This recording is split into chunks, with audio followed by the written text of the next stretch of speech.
때 예루살렘에 피난해 있었습니다. 레갑 족속은 원래 이스라엘이 가나안에 정착한 뒤에도 유다 광야에서 생활하던 유대인 유목민이었습니다. 오늘 본문에서 예레미야는 레갑 족속의 모든 사람을 성전의 한 방으로 데려온 것입니다. 그렇게 작은 숫자만이 레갑 족속으로 보입니다. 그런데 오늘 본문에서 예레미야는 그들에게 포도주를 권했습니다. 그러나 레갑 족속은 그 포도주의 권유를 거부했습니다. 그렇다면 하나님께서 왜 예레미야를 통해 레갑 족속을 시험하셨을까요? 하나님께서 레갑 족속의 모범적인 모습을 통해 유대 백성들에게 순종의 본을 보여주기 위한 것이었습니다. 레갑 족속은 예레미야의 권유에도 불구하고 자기 손조 요나답이 명하였다라는 말을 3번이나 되풀어 말했습니다. 그러면서 포도주 마시기를 또 거부했죠. 이 말은 그들의 대답은 어느 한 명의 대답이 아니라 레갑 족속 전체의 결의를 보여주는 장면이기도 합니다. 오늘 본문과 비교되는 유대인들의 모습입니다. 이스라엘 사람들은 왜 느부갓네살 왕의 공격을 받고 있습니까? 말씀에 순종하지 않았기 때문입니다.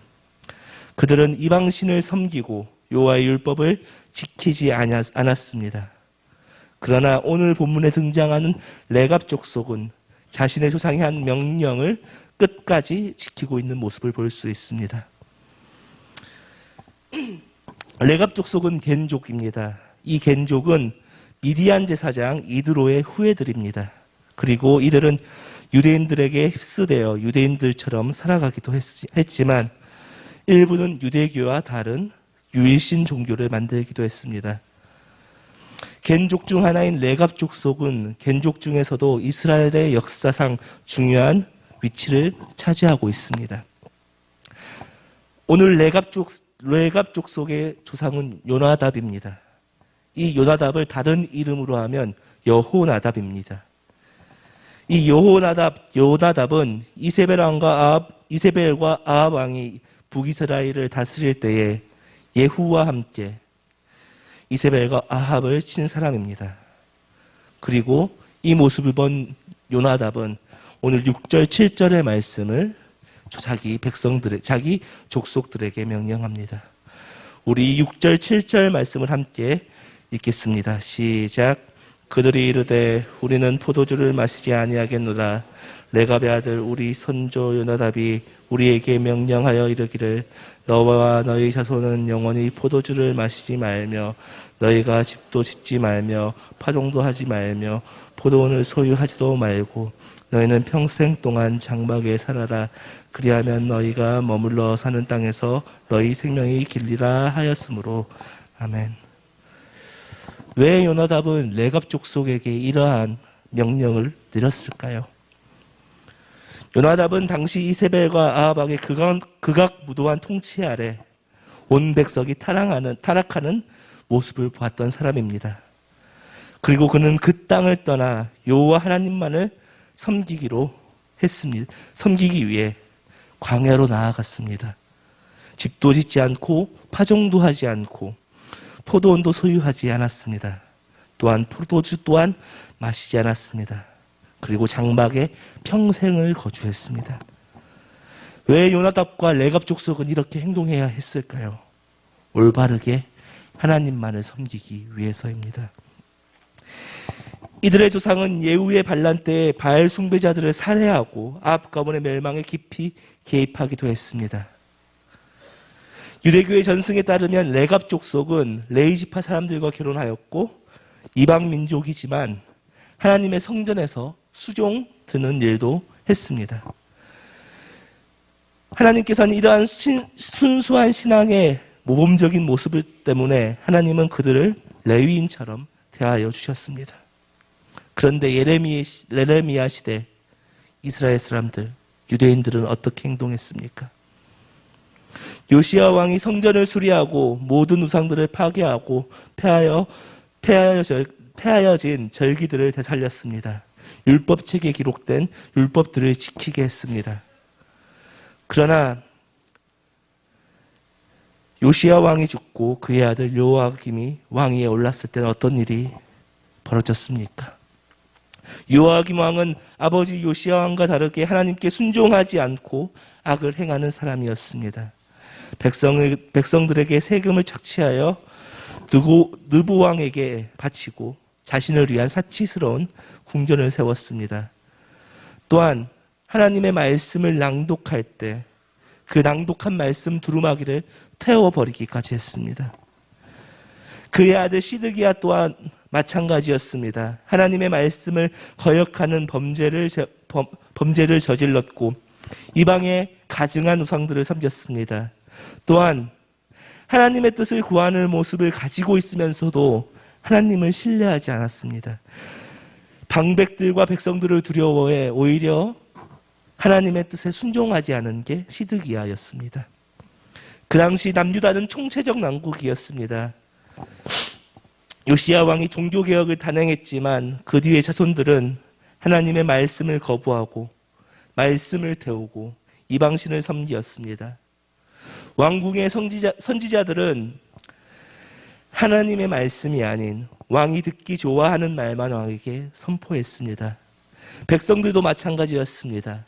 하나님을 섬기지 않고 이방신을 섬겼습니다. 그러나 오늘 본문에 등장한 레갑 족속은 그러하지 않았습니다. 철저하게 하나님을 섬겼고 자신의 후손들이 타락할까 봐 남긴 요나답의 명령을 몇 대가 지나도록 철저하게 지켰습니다. 하나님께서는 유대인들에게 말씀을 지키며 산다는 것이 무엇인지 보여주시기 위해 이 레갑 족속을 택하셔서 포도주 시험을 하신 것입니다. 그러나 이스라엘 백성들은 이 레갑 족속의 삶을 보고도 아무것도 깨닫지 못하였습니다. 오늘 읽지는 않았지만 예레미야 36장에서는 요아김이 낭독한 말씀 두루마기를 태우는 장면이 나옵니다. 하나님의 말씀을 지켜야 하는 이스라엘 백성은 조상 때부터 내려온 하나님의 말씀을 지키지 않았고 예후와 함께 북이스라엘에서 아합 가문을 몰아낸 요나답의 후손들은 같은 하나님의 백성이지만 말씀을 지키는 모습을 보여줍니다. 오늘 본문에서 이스라엘의 12지파에 속한 유대인들은 하나님의 말씀을 지키지 않는 모습을 보면서 저는 많은 생각을 하게 되었습니다. 그러면 우리는 어떻게 해야 합니까? 어떻게 말씀을 지켜야 합니까? 우리는 세상의 유혹에 넘어지지 말고 어떠한 상황 속에서도 하나님만을 바라보아야 하는 것입니다. 그것이 하나님의 주신 말씀대로 사는 것입니다. 그리고 오늘 본문의 말씀처럼 우리에게 주어진 말씀을 곱씹어 보아야 합니다. 교회에서 선포된 말씀이 그냥 흘러보내는 것이 아니라 그 말씀이 내 것이 되게 해야 합니다. 그리고 그 선포된 말씀대로 살아내야 합니다. 우리는 지금 말씀의 홍수의 시대를 살아가고 있습니다. 라디오만 틀어도, 케이블 방송만 봐도, 인터넷 유튜브만 들어가도 유명하고 말씀 잘하시는 그 목사님들의 주일 설교를 매일같이 들을 수 있습니다. 조금만 검색해보면 5분짜리, 10분짜리로 편집하여 요약해서 올려주기도 합니다. 돌아가셨지만 과거에 존경받았던 목회자분들의 명설교들을 다시 들을 수 있는 것이 지금의 시대입니다. 또 찾아보면 설교뿐만 아니라 신학교에서 배울 수 있는 각종 신학 과목까지도 배울 수 있는 게 요즘 세상입니다. 마음만 먹으면 우리는 말씀을 연구하고 살 수도 있습니다. 그런데 우리는 이렇게 말씀을 많이 보고 듣는데 우리는 어떠한 모습으로 살아가느냐입니다. 말씀대로 살지 않는 모습들을 계속 발견하지는 않습니까?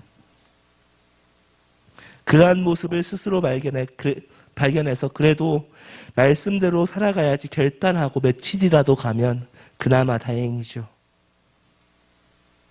그것조차 깨닫지 못할 때가 너무나 많은 게 우리의 현실입니다. 타락한 이스라엘 백성들처럼 말이죠. 야고보서 1장 22절에서 야고보는 이렇게 말합니다.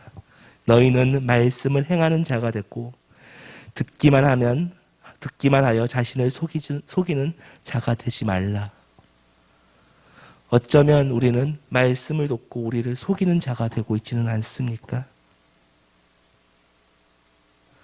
믿음이 있다고 말하면서 우리 안엔 믿음이 없는 시대를 살아갑니다.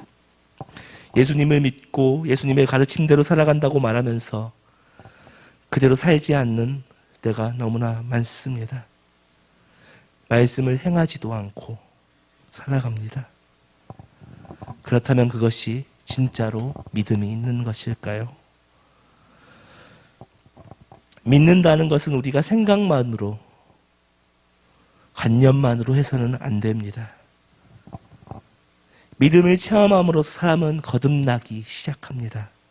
그렇게 되면 사람은 자연스럽게 믿음의 행위를 하게 됩니다.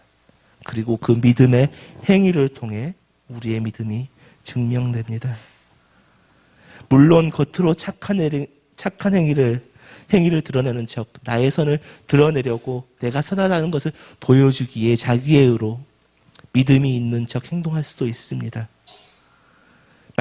말씀대로 살아내는 척 할 수도 있습니다.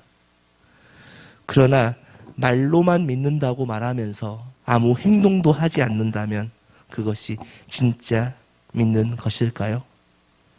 야고보서 2장 17절은 말합니다. 이와 같이 행함이 없는 믿음은 그 자체가 죽은 것이라. 행함이 없는 믿음은 죽은 믿음입니다. 행함으로써 우리는 믿음을 증명해야 합니다. 말씀을 들었으면 그 말씀을 내 것으로 만들고 또 말씀 그대로 살아내야 합니다. 그리고 그것을 멈추지 않아야 합니다. 오늘 본문의 레갑 족속은 어떻게 했습니까? 조상 요나답에 의해 선포된 말씀을 믿음으로 신실하게 살아냈습니다. 신실하게 모범을 보여주었습니다. 우리는 오늘 본문에서 레갑 족속의 생활 방식을 주목하는 게 아니라 레갑 족속이 그 선포된 말씀에 대해 어떻게 행동했는지를 지켜봐야 하는 것입니다.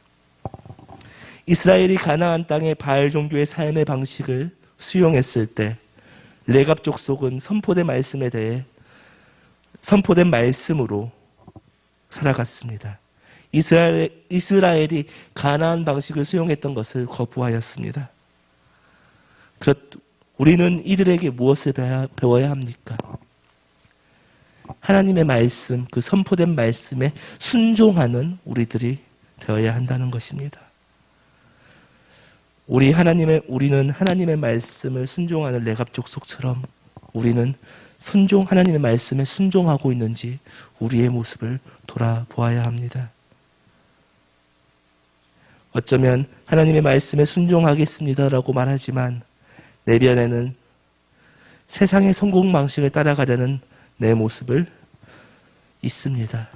우리는 이 모습을 버릴 때 레갑 족속처럼 온전히 말씀에 순종할 때 하나님께서는 우리에게 놀라운 축복을 주실 것입니다.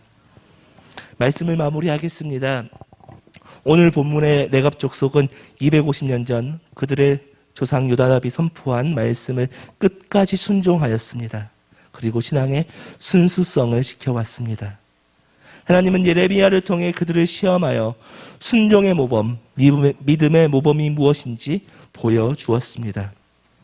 유대 백성들은 하나님의 말씀에 순종하지 않았지만 그들은 말씀에 순종하는 모범을 보여주었습니다. 우리도 오늘 본문의 레갑 족속처럼 말씀에 순종하는 삶을 살아야 합니다.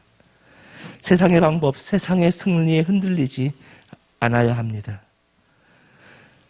레갑 족속처럼 신실하게 말씀에 순종하면서 기다린다면 예레미야 35장 19절의 말씀처럼 우리는 영원히 하나님 앞에서 끊어지지 않을 것입니다.